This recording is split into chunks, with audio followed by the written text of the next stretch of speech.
Agora vamos estudar a segunda função, bases ou hidróxidos. Uma das características das bases é o seu sabor adstringente, ou seja, algo que amarra a boca. Naturalmente, esse não é um bom método para identificar uma base, por ser extremamente perigoso. Por isso, vamos estudar um pouco mais sobre elas. Let's go!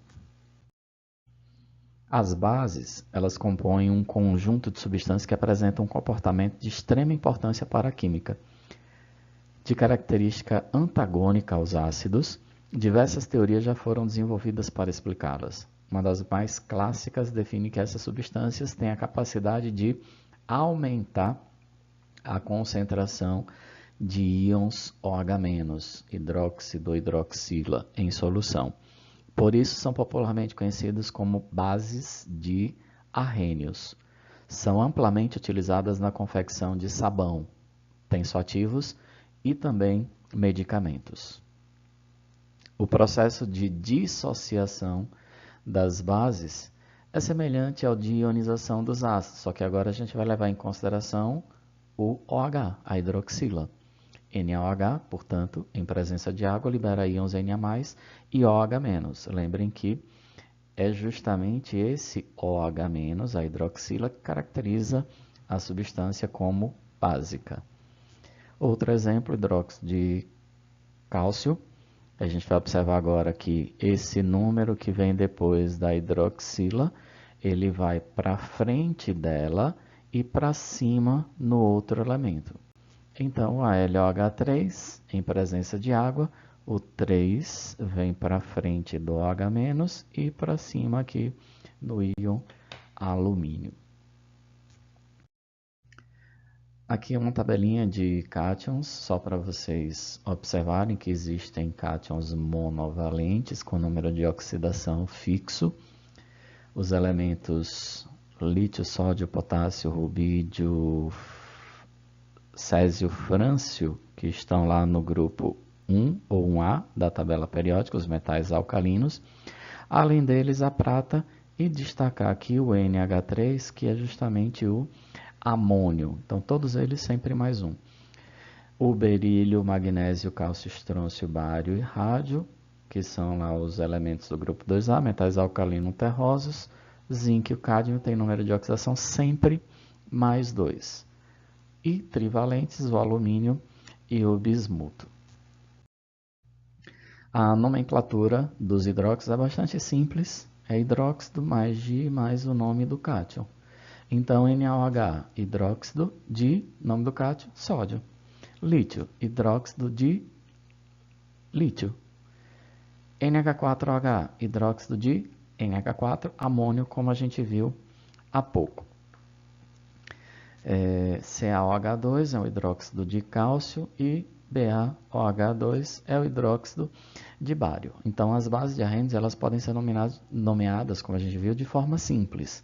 Basta saber se o cátion ligado ao ânion hidróxido possui apenas única valência, cargo, número de oxidação ou não.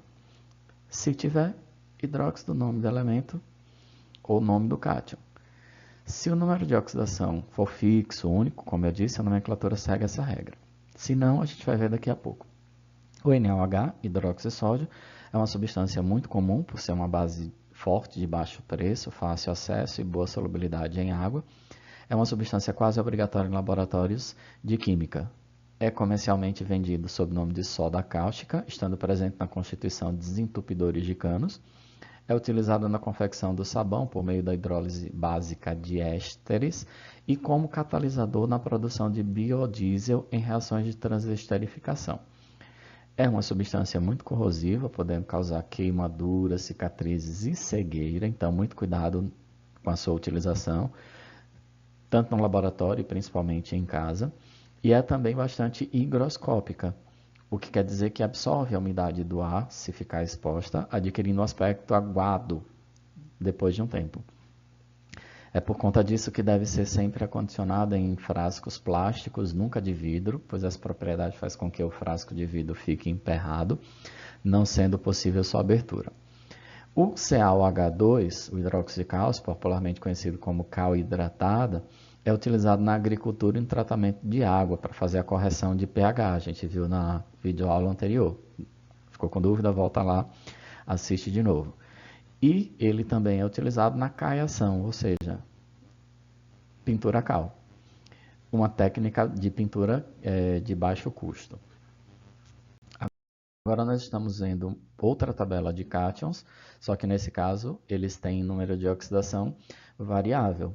Como vocês podem perceber aqui, nós temos o cobre mais 1, cobre mais 2, o ouro 1, o ouro 3, o ferro 2, ferro 3, cromo 2, cromo 3, níquel 2, níquel 3, cobalto 2 e 3, chumbo 2 e 4, estanho 2 e 4, manganês ele tem uma variação um pouquinho maior, mas a gente observa que são elementos de transição.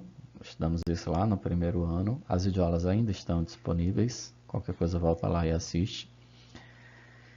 E aí quando um mesmo elemento ele forma cátions com diferentes eletrovalências ou cargas, acrescenta-se ao final do nome o sufixo oso ao íon de menor carga e ico ao de maior carga. Mas basicamente a mesma coisa. Então, no primeiro exemplo, FeOH2 e FeOH3. Esse valor que está aqui, 2 e 3, ele vai indicar para a gente essas eletrovalências, essas cargas, esses números de oxidação. Então, o menor 2 e o maior 3. Nesse caso, nós vamos ter hidróxido ferroso e, no segundo caso, hidróxido férrico. Ferro mais 2. E aqui nós teríamos o ferro mais 3, menor número de oxidação, maior número de oxidação. Então, PbOH2, PbOH4, a gente já sabe que o primeiro tem menor e o segundo tem maior número de oxidação, mais 2 e mais 4. No primeiro vamos acrescentar o oso, no segundo o ico. Então, vai ficar hidróxido plumboso, hidróxido plúmbico. Aí você percebe a diferença, mas não é chumbo? Por que não chumboso e chúmbico? Porque nesse caso Pb vem do latim plumbum, então nós utilizamos a nomenclatura a partir do nome em latim. Ah, eu vou ter que lembrar o nome de todos eles em latim? Não necessariamente. Existe outra maneira de dar nomes, e essa maneira é acrescentar ao final do nome, em algarismos romanos, o número da carga do íon. Então eu não vou substituir oso e ico por algarismos romanos.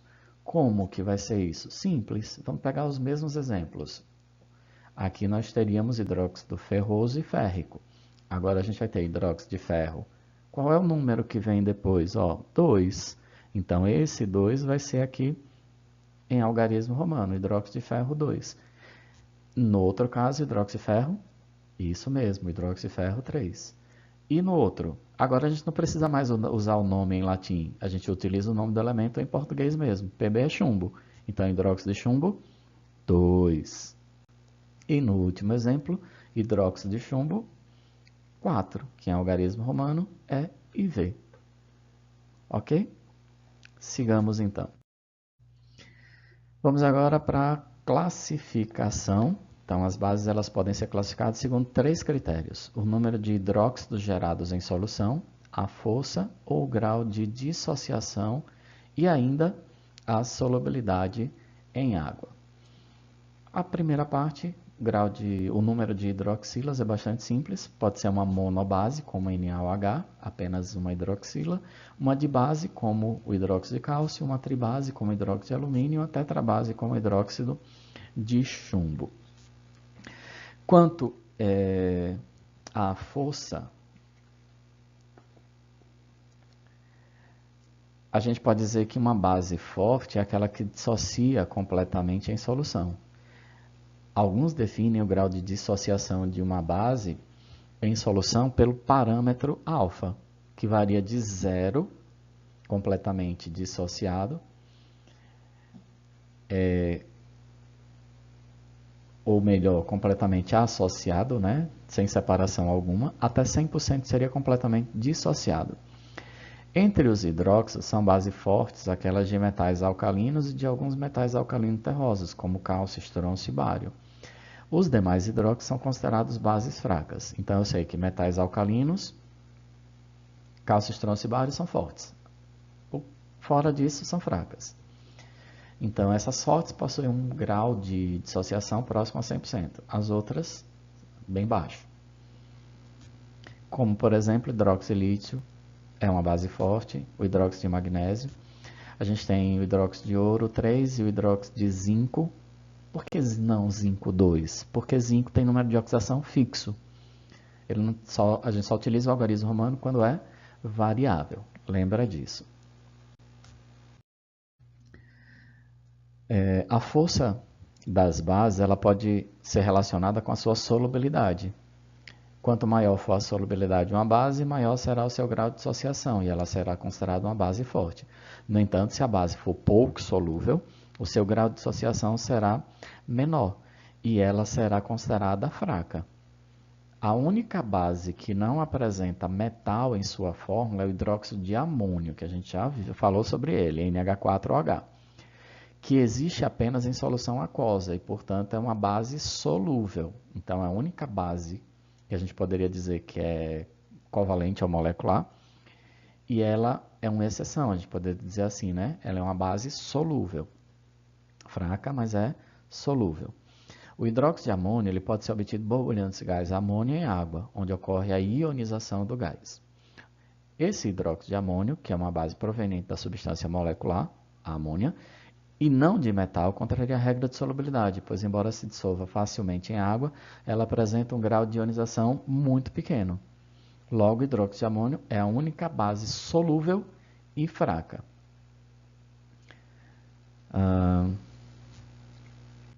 Ok. Continuando, se misturarmos um ácido e uma base, os íons H+, e OH-, eles vão interagir, produzindo água. Essa reação é denominada de neutralização. O cátion da base e o ânion do ácido darão origem a um sal. No processo também pode ser chamado de salificação. Então, o H do ácido com o OH da base forma água. Aí a gente vai ter que o ânion do ácido com o cátion da base vai formar um sal. Nesse caso, NaCl, a gente tem a representação de uma neutralização total. Por que não escrevemos ClNa? Escrevemos NaCl, porque por regra a gente escreve o cátion depois o ânion, primeiro o mais eletropositivo, depois o mais eletronegativo. Uma das substâncias usadas para combater a azia, por exemplo, azia é excesso de ácido clorídrico no estômago, é o leite de magnésia, MgOH2. Um outro exemplo dessa reação de neutralização total seria a reação entre ácido clorídrico e hidróxido de sódio, ou de cálcio, desculpem. Vocês observam aqui que a gente dobrou a quantidade de HCl, porque eu preciso de 2H+, para combinar-se com os dois OHs e formar duas moléculas de água. 1H, 1OH, uma molécula de água. 2Hs, 2 OHs, duas moléculas de água. E aí a gente vai ter a formação do CaCl2. Então é só você escrever o contrário. CaCl, se tiver um número aqui na frente, a gente coloca CaCl2, que é um sal. Vejam agora, se eu não tivesse dobrado a quantidade, eu só teria 1H para 2 OHs. Mas eu só poderia pegar 1H com 1OH e formar uma molécula de água. Aí, o Cl se combinaria com o Ca e com o OH que sobrou. Nós teríamos um sal também, só que um sal básico, mas a gente vai estudar isso mais à frente. Talvez vocês tenham ficado ainda com um pouco de dúvida sobre as reações de neutralização. Eu vou mostrar dois exemplos. O H3PO4, ácido fosfórico, reagindo com hidróxido de magnésio. Aí, a gente observa que, nesse caso, nós temos 3 Hs no ácido e 2 OHs na base. Eu preciso da mesma quantidade. De forma simples, você pega o número do ácido ou da base, coloca na frente do ácido, e o número do ácido coloca na frente da base. Porque quando eu multiplicar 2 vezes 3, eu vou ter 6 Hs. 3 vezes 2, eu vou ter 6 OHs. Agora, as quantidades de Hs e OHs são iguais. 6 Hs, 6 OHs, 6 moléculas de água. O que foi que sobrou daqui, né? O cátion Mg, tem um 3 aqui, Mg3, aqui sobrou PO4. Se não tivesse um número na frente, no caso 2, eu deixaria só o PO4, mas como tem o 2, eu vou colocar o parênteses, porque são dois elementos, e o 2 na sequência. Vamos ver outro exemplo, H2SO4 reagindo com AlOH3, uma reação de neutralização, em que a gente observa que as quantidades de hidrogênio e OHs são diferentes. Da mesma forma, vou pegar o 3 da base e colocar aqui, o 2 do ácido colocar na frente da base. Agora nós temos 6 Hs e 6 OHs. Vão ser formadas 6 moléculas de água. Se eu tivesse 12 Hs e 12 OHs, 12 moléculas de água. 1000 Hs, 1000 OHs, 1000 moléculas de água. E o sal formado? O cátion da base é o Al, tem o número 2, vou colocar depois do Al. O ânion do ácido é o SO4. Como lá na frente do ácido tem o coeficiente 3, eu vou colocar entre parênteses e o 3, sulfato de alumínio. Espero que tenham entendido. Como reflexão, John Rockefeller disse: não tenha medo de desistir do bom para ir para o excelente. Não se acomode no que é bom, você pode alcançar coisas melhores. Até a próxima videoaula, fiquem com Deus.